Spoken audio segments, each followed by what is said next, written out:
meeting will have something tangible to take home and to learn for the future. Okay, my name again is Abimbola Banwo. I'm a special educator and also an advanced early interventionist. So as a special, because again, when you ask me this question, I don't know where I'm going to start it from, so I want to be very careful. Let me put as much detail as I can. Okay, ma'am. So as a special educator, you are posed with this responsibility of caring for children and young adults with developmental disabilities. And when I mean disabilities, I mean, apart from the regular kind of disabilities that maybe the visually impaired, the hearing impaired, those that are confined to like wheelchairs or mobility issues. There are other forms of disabilities that you might not physically see, but again, they do exist. We're talking about something like autism or ASD, things like that, learning difficulty, learning challenges, Down syndrome, delayed developmental milestone, ADHD.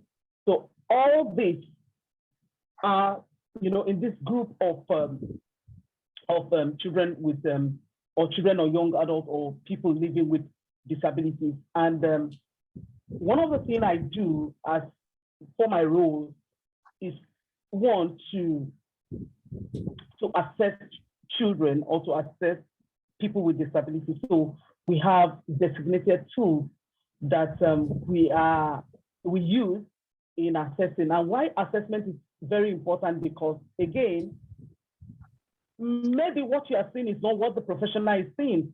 The parents might be seeing something different, or the people around might be seeing something different. But when it comes to the professional needs to look at it from a professional and scientific angle.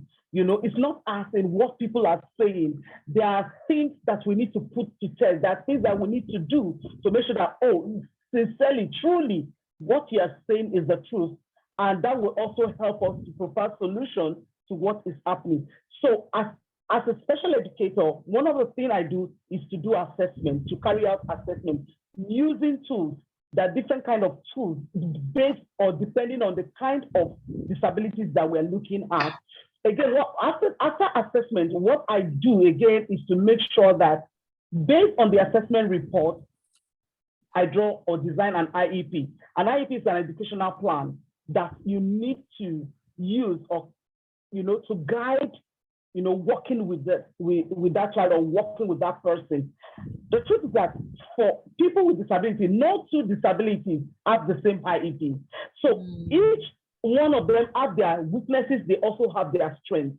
So you cannot just take one person to do a general program for everybody. Okay. No, okay. That is why the IEP is very important. So that is what I do in my profession. So I sit down to look at, this is the result. What are the things that this child needs at this particular point in time? Let me also tell you, as a child grows, the needs differ. So what a child of 3 years needs is different from what a child of 6 years actually needs. So these are the things that we take into consideration. The kind of disabilities that child presents is also very important. Somebody that has, challenges with movement, you cannot give that child or that person activities that will include moving all about. That is not possible. So you look at also the area of disability to also know what particular area or what particular thing you need to look at or you need to design. So that is what that does. I also follow up on this plan, working together with other professionals. I'm not the only one working alone. But I'm a special teacher, a special educator does not mean that I stand alone. No, it's a multidisciplinary approach. I also work with other people to make sure that the plan that we have for this child or for this person is also, we see it through. So I work with people, depending on the disability anyway, you have speech therapists, you have physiotherapists, you have occupational therapists, you have medical doctor, you have nurses, depending on the kind of disability that you have that also shows or picks the kind of multidisciplinary approach that you have. I also do a lot of counsel on the part of the parents, counsel on the part of the children and all that, for those that actually understand, you know, for some younger adults, a lot of them, because of the frustration, they have some sort of depression, you know. In my own little way, I can give counsel. For some parents, they are disappointed. This is not what I'm expecting from God. How can God say He has given me a gift and this is the gift that is giving me? No, I'm not taking this. Denial and all that, frustration, leading to so many things in the family. So I stand also to counsel such people that, you know, things that they need to do and all that. I also advocate. One of the things I do is to create or have a voice for people with disabilities. Where their eyes cannot go, my eyes go there because of their disability. Where their voice cannot reach, my voice reach there because of the disability. Where their legs cannot go, my legs reach there because of their disabilities and all that. So I stand as an advocate. I create awareness to every corner. Awareness is for everybody. Everybody needs to understand what disability is all about. Gone are those days when you think, oh, disability is just for the visually impaired. No, it has taken a lot new scope entirely. So these are the part of awareness on the part of government, awareness on the part of parents, awareness on the part of society generally. So these are brief of the things I do as my role so I'm also an early interventionist. Early interventionist, we believe in starting early. When you intervene early, you stop other secondary deformities. So early intervention is the key. When you start early, you can achieve more with the children. Thank you. Thank you very much, Ma. Thank you so much, Ma. Thank you very much. We are really grateful. So now to Miss Tolu Vera Cruz. Kindly tell us what you do in your role as a chief librarian and also head cataloging and classification serials. Okay, thank you very much. Good morning, everyone. Once again. Thank you. My name is Tolu Vera Cruz. I work with the National Library of Nigeria. I have 17 years working experience, being that I started work immediately. I graduated and I finished my NYSC. So I started work with the National Library, being that is my profession. Okay. So over the years, well, I've worked in different sections and different divisions, such as the cataloging and classification for monographic materials, that is actual book materials. I've worked with the office of the director. I've worked.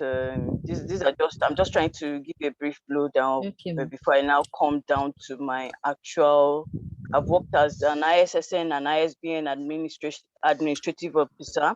Wow. There are some book numbers that are assigned to every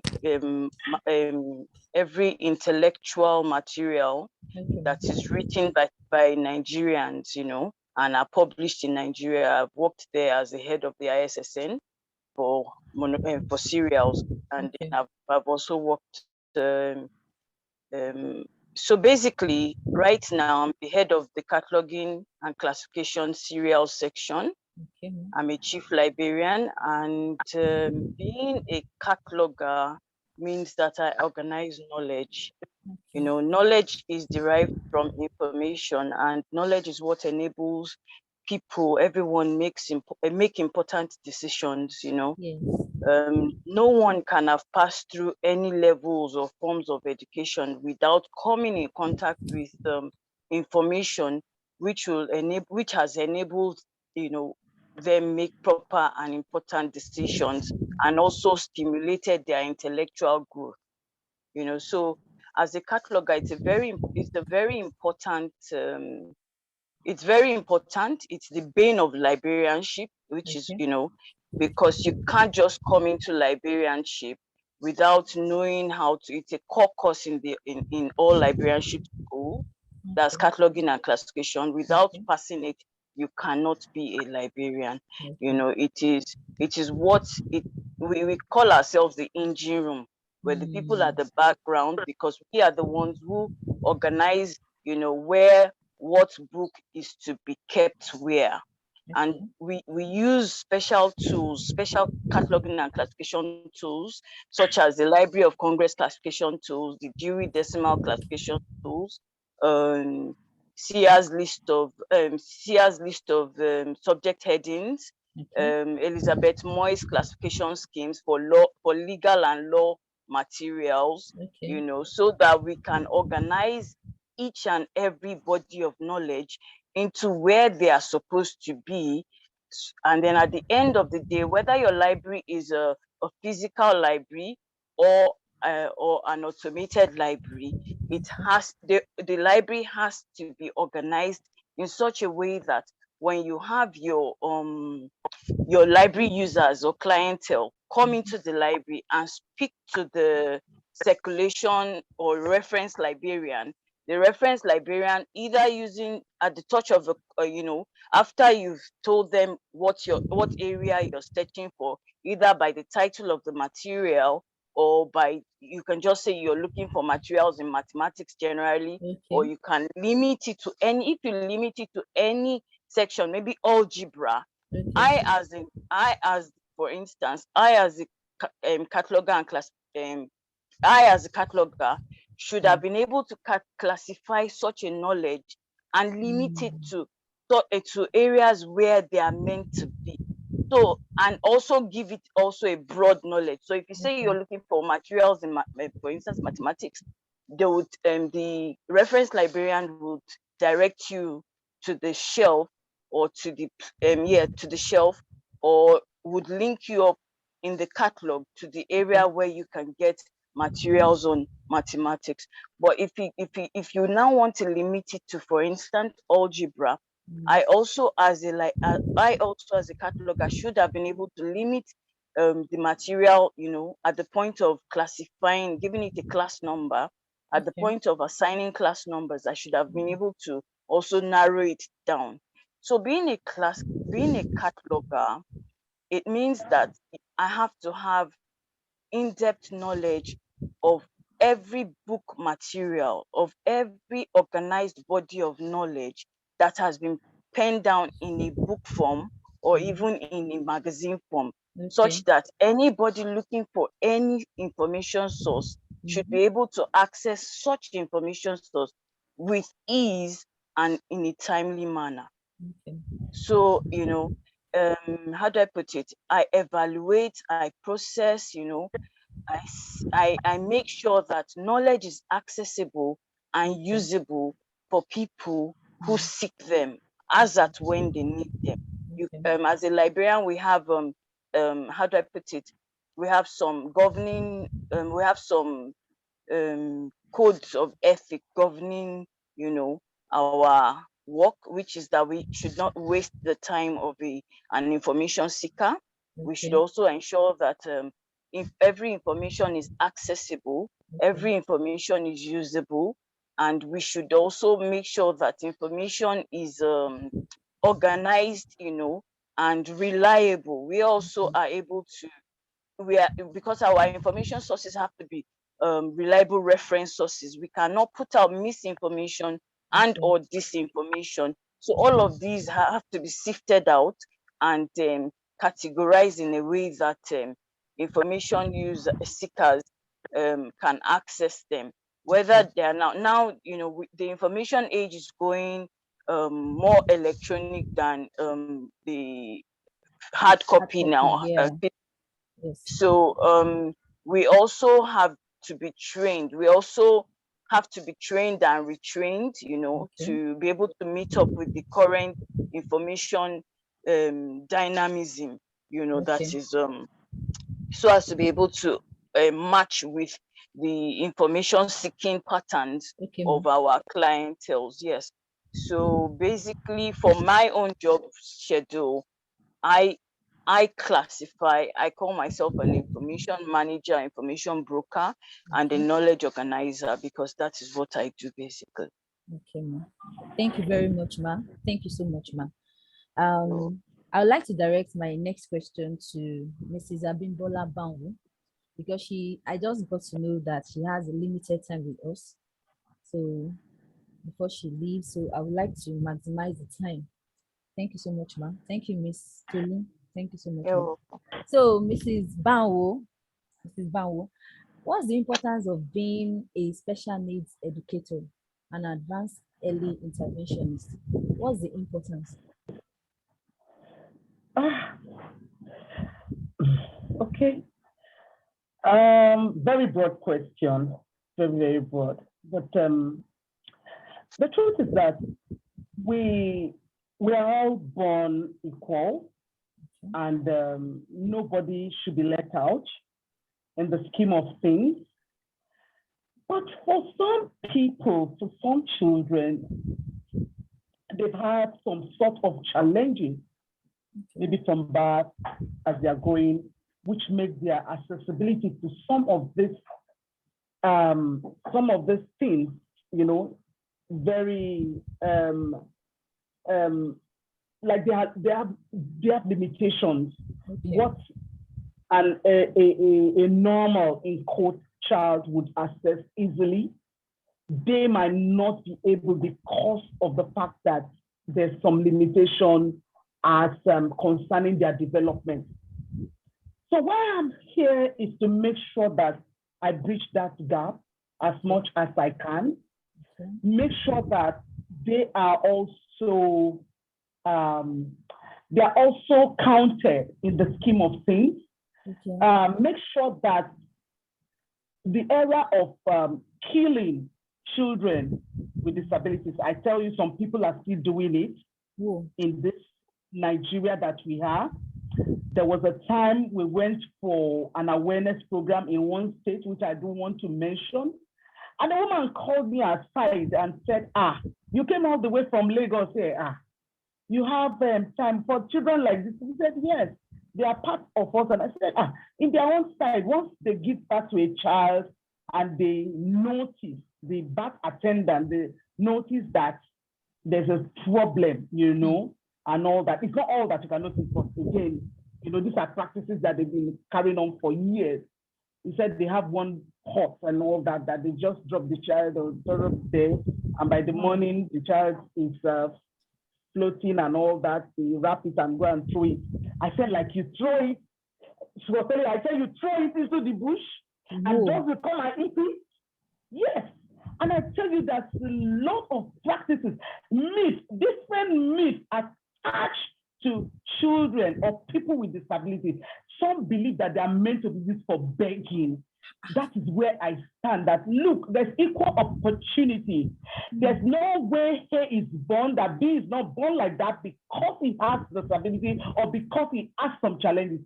All of us have one challenge or the other. We have, it might not be much, but at least we all have our various challenges. Yes. So this is where I stand, that equal opportunity should be given to all children, irrespective of whether they have a condition or a disability or not, or that.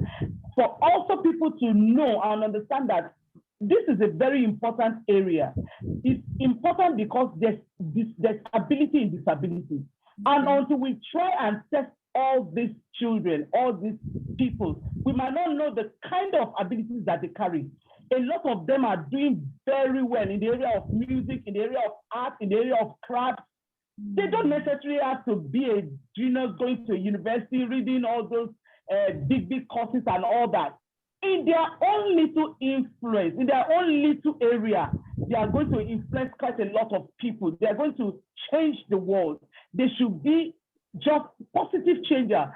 Parents should not see them as disappointment. That is why special needs is very important. And that is why a lot of things need to go into, and a lot of understanding.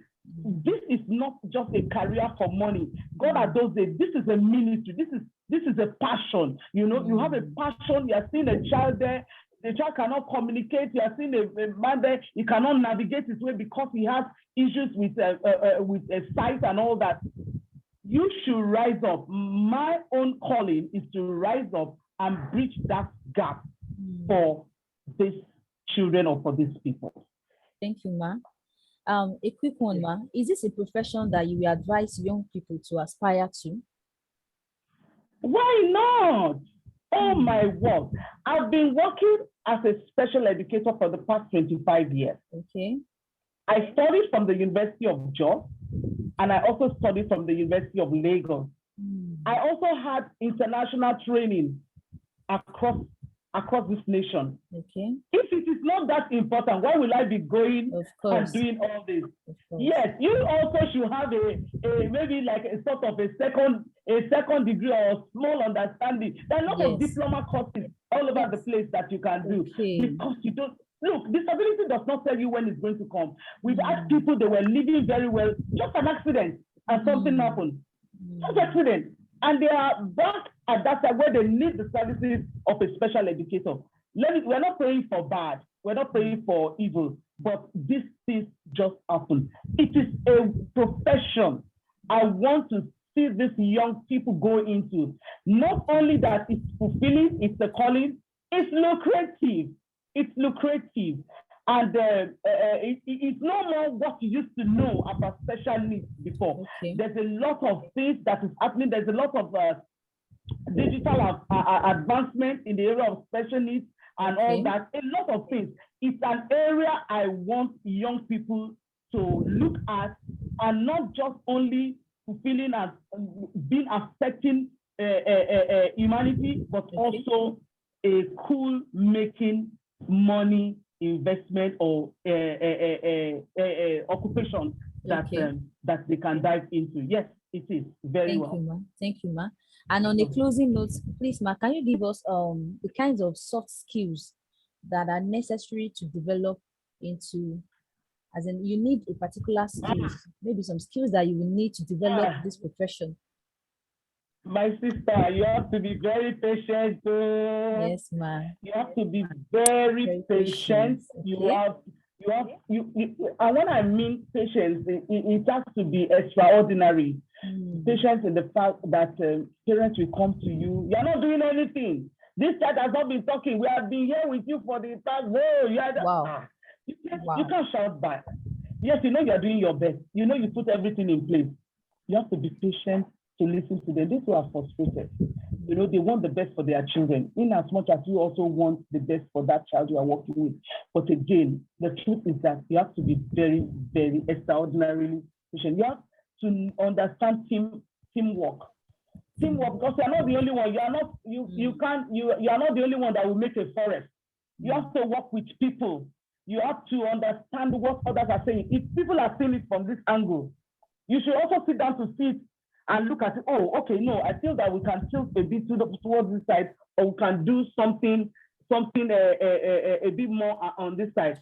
The truth is that, look, you cannot only have that, you alone does not know everything. Okay. That you are a special educator does not mean that a physiotherapist is not seeing it from this angle. So you all have to sit down and understand the team approach to this. You have to be you have to know how to organize yourself. Okay. Organization is very important. Organize yourself, organize the child, and all that. Because let me tell you, all that we do with our children is structured. You have to have a structure. If you don't have a structure, that child or that person will take over. You know, the whole activity from you. And even in the place of patient I was talking about, I just remember, for you to work with a child, research has it that you must have done that activity for 22 times. Wow. For that child to understand. 22 times. Okay. Oh, if you are not extraordinary patient, how do you want to approach an activity? Okay, I want you to call daddy. And you are saying, oh yeah, call daddy. Today we are calling daddy. 22 times. Wow. You know, so it's something that is very, very, you know, tasky. But again, it's a calling, and then, you know, you have to be very creative. You have to be very creative. yes, you have to do things 22 times, but you have to bring in creativity. Or did you go to the left the first time you were doing it? Okay, let's move to the back and do it to the back. Oh, let's move to the rear hand and do it from there. Let's look up and do it from there. Let's look down. So you have to bring in a lot of things to make it interesting, to make it very creative. You have to be very, very hard. Your hard work is the key. You cannot be lazy. You cannot be lazy. Don't think because, should be a specialist. And all these people that are not all these people that are things have moved. Wow. You have to be very hard work. Know what you want to do. Know how you want to go about it. Hard work is it, and you have to be optimistic. Even when you are saying that, hey, will this child talk? Will this child see? Will this child do this? Will this child do that? You have to be optimistic that come one day, this child is going to stand up and walk. Come that, you have to have that belief. You have to have that faith in that child or in that thing that you are working with. It's very, very, very important. You have to be very intuitive. What is in the mind of this child now? What is he thinking about? Does he want to? Because sometimes you have to be very careful. For a child to throw tantrum, some that are very hyperactive, you would have seen it in the child. Okay, what is this child doing that can lead to this? If you are not very open to that child and understand what the processes are, you might not be able to catch some very, very important things. And that means the child might go overboard and all that, causing injury and some other things that you will not like and parents will also not like. Quite a lot. Quite a lot. Thank you very much. Thank you very much, Mrs. Banwo Abimbola. I believe everybody learned one or two things. In fact, I learned a lot. Thank you so much, Ma, for your time. We are really grateful. Thank you, Ma. Thank you, Ma. Yes, Ma. Thank you so much. I'm sorry, I just have to leave. I had an appointment for about 10 o'clock, and I didn't want to shift this. That was why I had to rush in and do this. Please, I'm so sorry. Any other time you are doing this, I will be very, very available. Thank you very much, Ma. Thank you, Ma.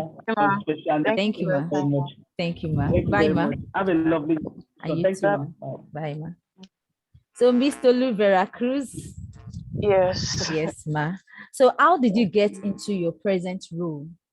How did you get into your present role as a chief librarian? You told me earlier, you were telling us earlier that you're now the head cataloging and classification serial. So, how did you get into this present role? Share with us. Okay, how did I get into the present role? First off, for you to be a cataloger, you have to be a librarian. I studied library and information science from the University of Ibadan, and I graduated in 2002. So, like I said, after graduation, I gained employment with the National Library of Nigeria immediately, and I worked in various roles. And over the years, the organization, how do I put it, would have identified those that have, keen interest in some particular areas, because for you to be a cataloger, you have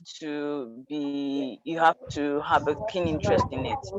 It's not for, every librarian can be a cataloger. However, not every librarian must have knowledge of cataloging, but it doesn't necessarily mean that every librarian can actually, be a cataloger, because it's a specialized skill that requires, it's a specialized skill that requires some certain, certain levels of interest. So basically, after work, over the years of working with the National Library and having gone for various promotion interviews and all of that, at some point, my superiors found there was a need in the cataloging section, and they felt I'll be able to, fulfill that need in being a being posted to the serial section, especially, there was a gap, and they thought I could fill in that gap. And by God's grace, yes, I have been working in the serial section now since 2014 to date. And as I grew in rank, definitely, I also grew in nomenclature. You understand? Yes, ma'am. Yes. Okay. So basically, like again, I said, for you to be a cataloger, you have to be a librarian. For you to be a librarian, you have to have a degree in it. It's a formal degree. That means you have to go through, a library school, an accredited library school. And there are some, the University of Ibadan is one of the oldest ones, which was my basics, which was my first degree. My master's degree was in information management. From the ABU, Ahmadu Bello University in Zaria.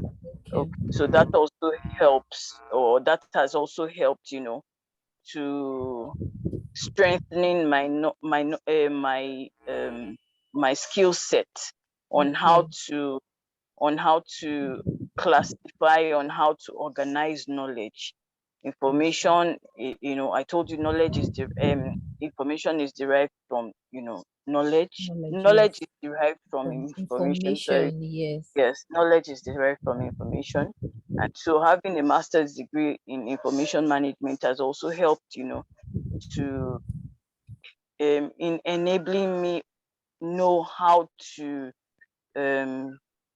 organize and classify information in the most relevant way and deliver it to the users, so the users will get them, like I said, accurate information, timely information, usable information, and all of that.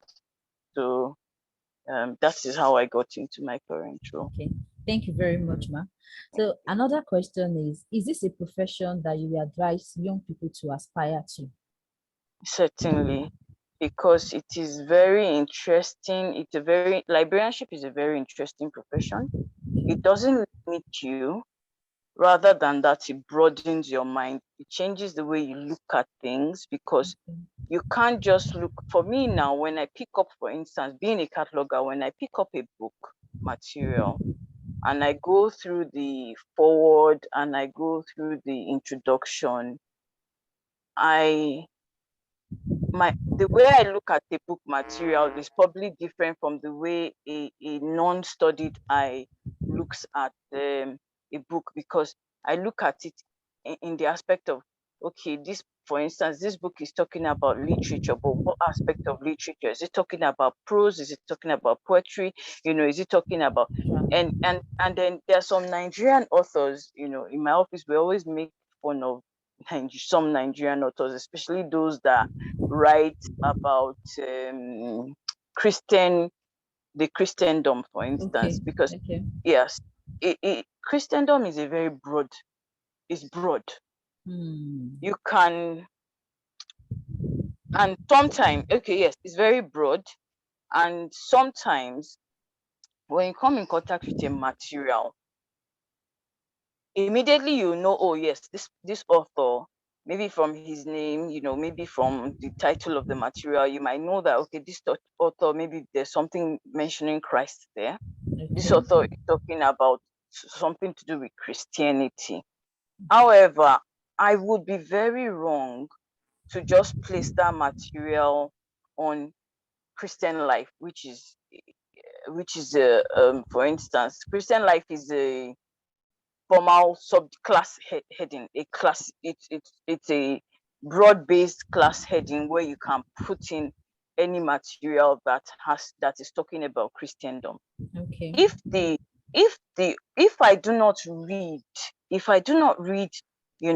a bit, if I do not go into that material to know exactly which aspect of Christendom the author is trying to talk about, I will be wrong to just put that material in Christian life, because you could be talking about faith, you could be talking about ethics, you could be morals, you could be talking about the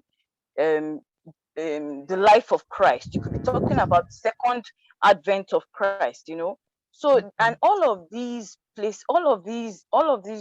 that I mentioned have different class numbers. They have different classification numbers.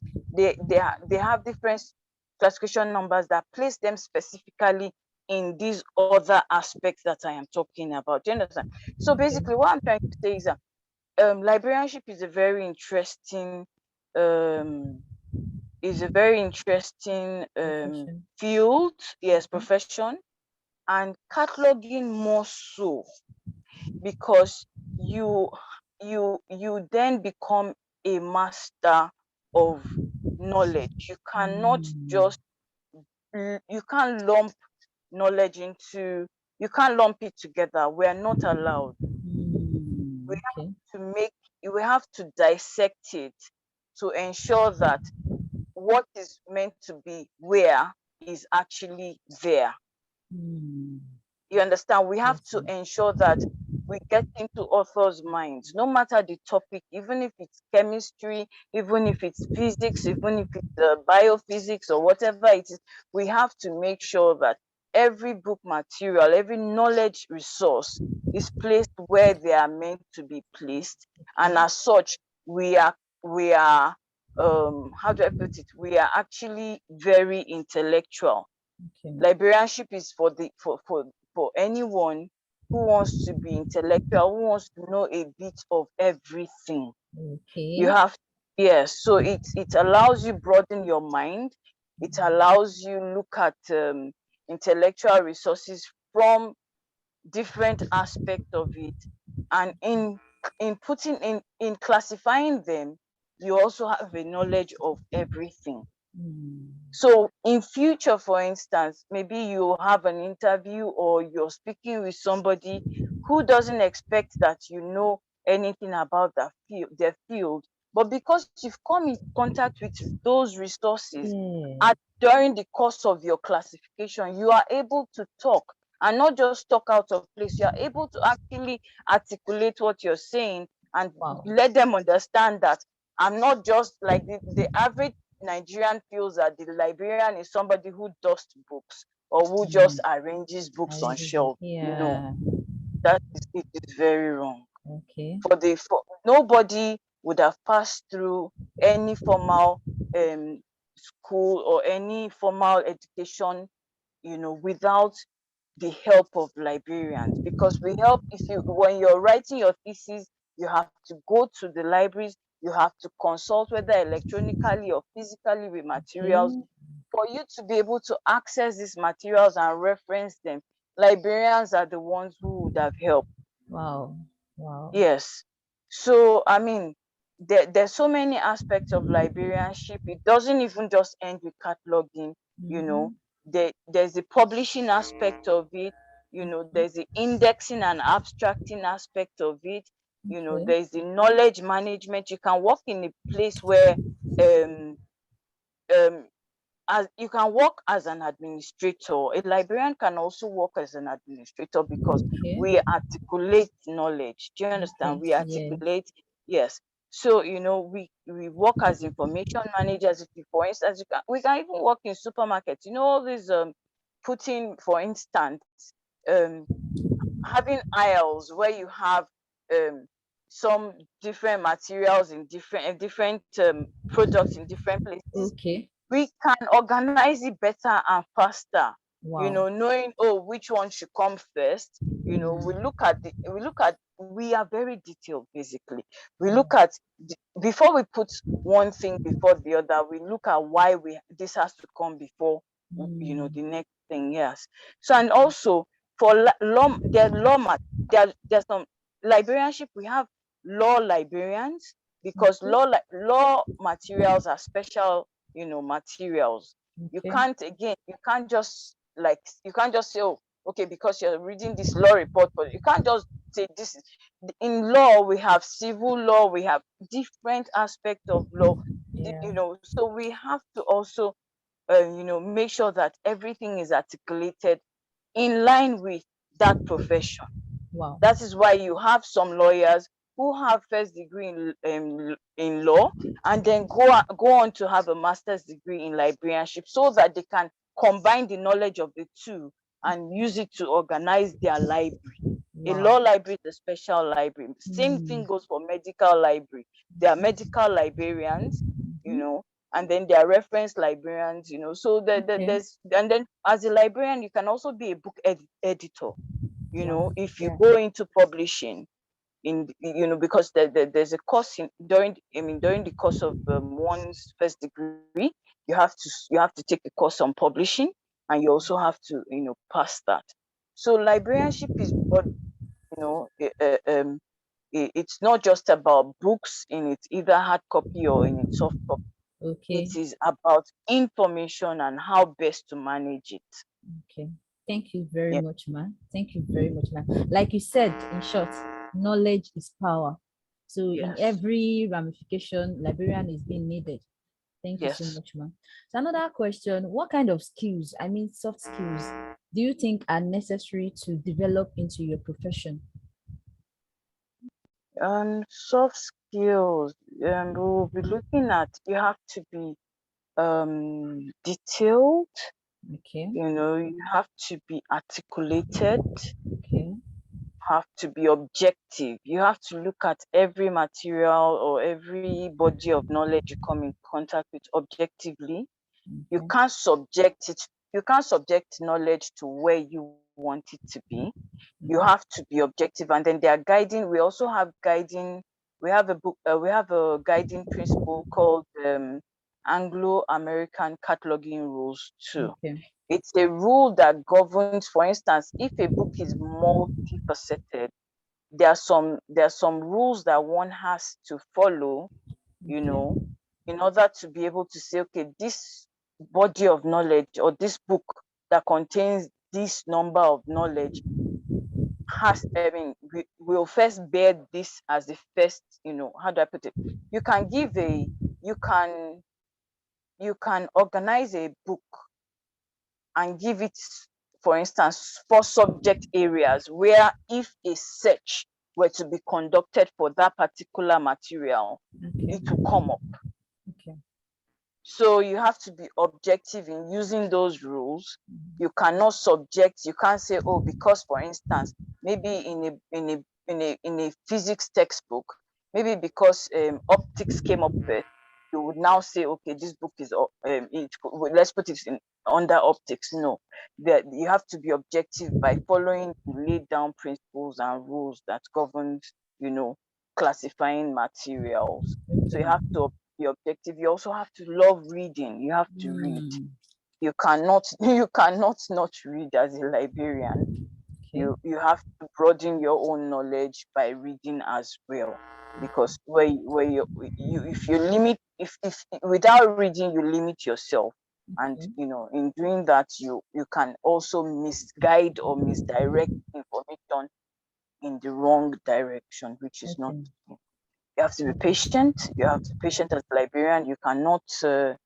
It's not as a cataloger. It's not. Is one of the most challenging aspects of librarianship that there is. Every other aspect for me, I don't find as challenging as, you know, cataloging and as cataloging and classifying of materials and, you know, organizing materials. You have to also be organized yourself. You have to be organized in your thoughts. You have to be organized in, you know, in being able to organize knowledge. You know, one has to be able to learn to know what is supposed to be where and putting it, you know, as should. Okay. Thank you so much, ma. So what co-curriculum activities would you recommend for students either at school or at home? What did you call this? The curriculum activities, like activities in school like, that they can be doing. Okay. Well, basically anything that has to do with reading. I think there's reading and debating. Okay. Yes. Yes. Anything that has to do with reading will be a good one. Anything that has to do with how do I, let me see. What else? We're talking of secondary school children now, right? Yes, ma'am. Yes, ma'am. Okay. Well, like reading is the most and is the basic one. You have Okay. to love reading. You have to be a bookworm, Okay. basically. Yes, and any other skills that would help you to articulate how you think. For me, okay, like now I like to play Scrabble. I like Okay. any for instance Okay. board games Good that game. has to Okay. make you think. Mm. Scrabble, chess, that has to make you think of what your next move will be. Okay. It will also help it will help you in articulation. Okay. Okay. So if there's Scrabble, if there's a Scrabble clubs, there's some schools that have, yes, Scrabble clubs, I think I've learned, yes, where children can help in, developing their articulation, knowing where to place what and why. You want to score the highest, you want to place your tiles on a premium. Okay. You need to just know how to, have that will I say coordination and articulation, Okay. and you also have to think ahead on Okay. why you're doing what. So basically all of these could help, if eventually a student decides to, then go into librarianship. It will help Okay. to organize how they think, and why they are doing what they're doing. Okay. Thank you very much, ma. Now, for the benefit of the juniors that are here, what subjects would you say are very important? What subject would you say? Librarianship is it's very broad. Okay. All subject, any subject can work. Okay. All subjects and any subject can work.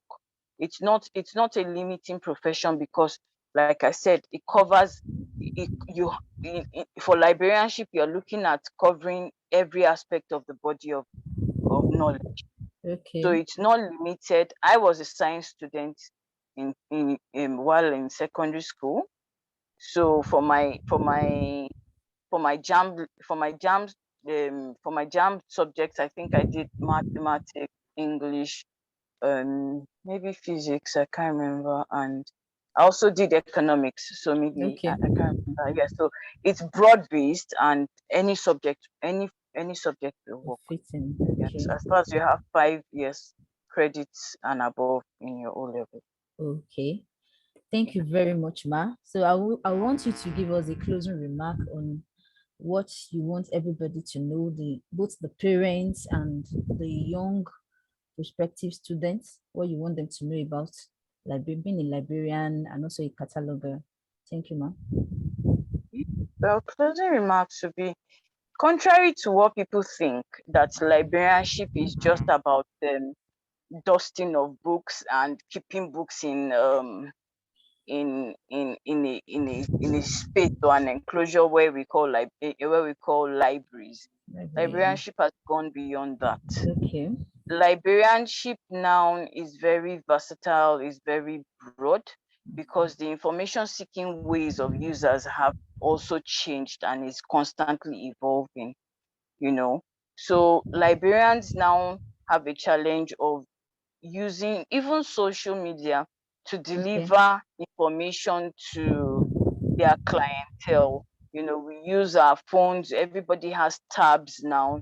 We have books, we have electronic books, we have ebooks. Yes, in books.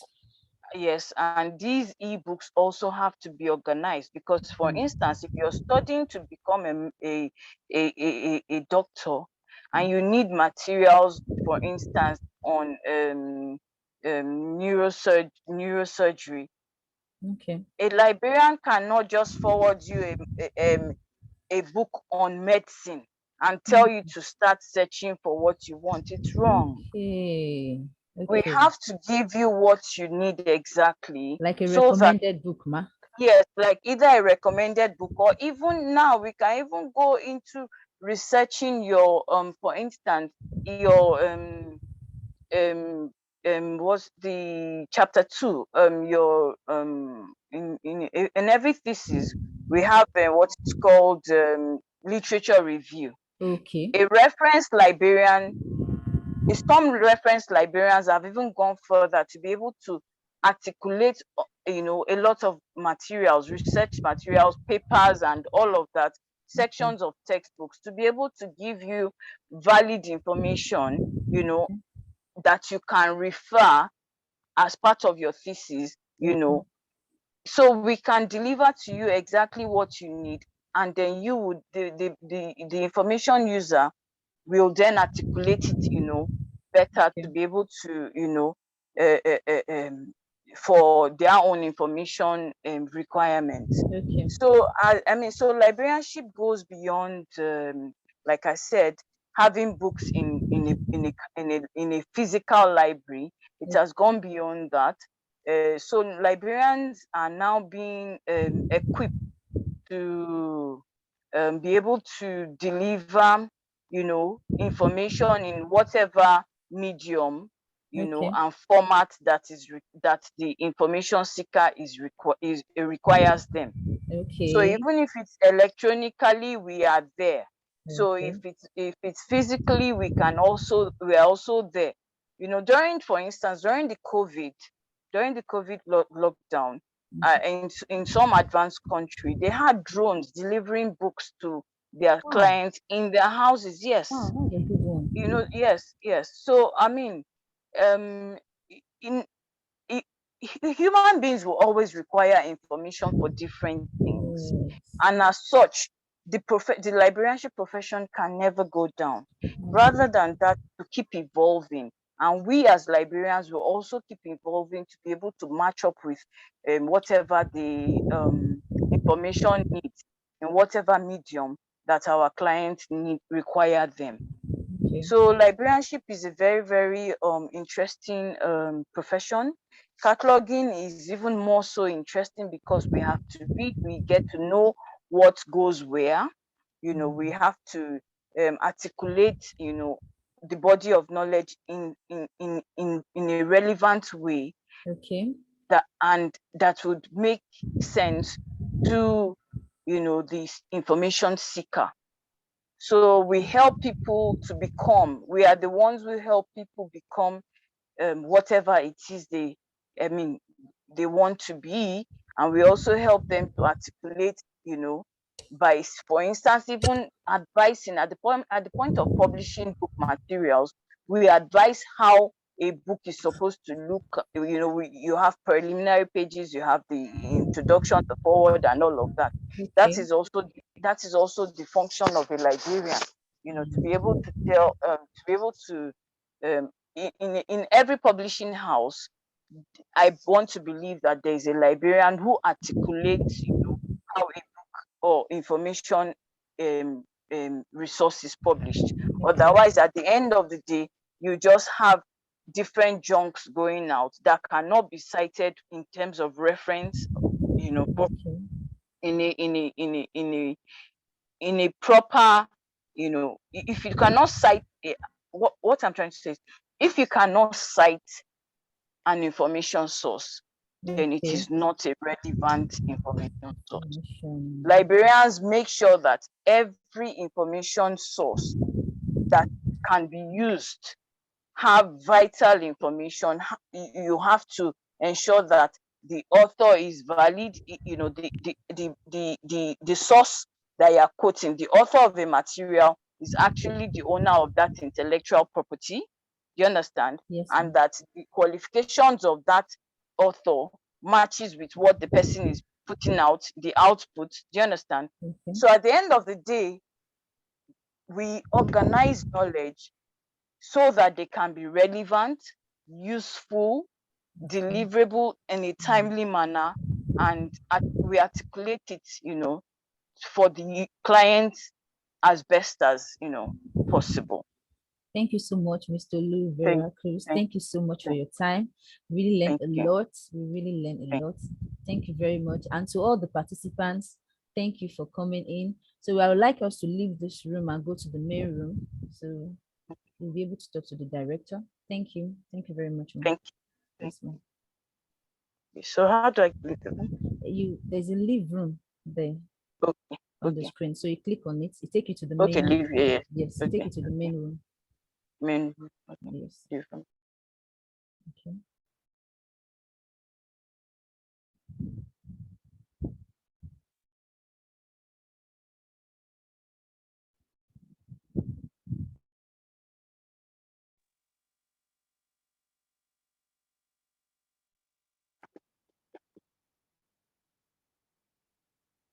Because Okay. I've been going in between the two groups. But thank you Okay. so much, Tolu. That was You're very, welcome. very enlightening. Yeah. And You're welcome. thank you. So Okay. the hospitality and tourism group, they're still on. So if anyone wants to join that, they can join that. Chef B is speaking now. So yeah. But if not, you can take your leave. Yes, please. I would like to do that. I have something else I need to do. Yes, Okay, thank you. sure. All right, Okay. then we'll talk later. Thank Yeah, you sure. very much. All right. Thank you for putting together this beautiful program. I hope that it meets with, the students, and I hope that it helps them, in choosing their career paths, for their future. When I was in secondary school, my principal used to organize at the end of every, term, after we've finished with our after we're done with our exams, while waiting for the collation and our report card, we used to have career talks like this, and I'm happy to be able to key into something like this because it's really necessary. It could help some children who are not very how do I put it, at this point of their lives, maybe they are not very sure of which career they want to pursue. So listening to this kind of career fair, it can help them eventually, to decide what their interest area is, Yes, and definitely. yes, and like I said, for librarianship is a it's a broad-based profession. It doesn't limit any student. If any five O-level subjects can suffice, so it's a very welcoming profession to every student, and it's interesting, contrary to what a lot of people think, that librarians does book and things like that. No, we do a lot more. And in recent times, because of the information seeking ways that have been evolving, especially in the electronic, and is leaning now towards the electronic way, we all now have to also get trained and retrained, and skilled. We also have to acquire different skill sets, to be able to deliver the necessary information, to meet up with the information seeking ways of the users in the modern era. So yes, so that's just it. That's my closing remarks. Thank you so much. Thank you, Ma. Thank you. Yeah. Thank you. Have a lovely day. Yeah. Thank And we'll talk later. Yeah. Thanks.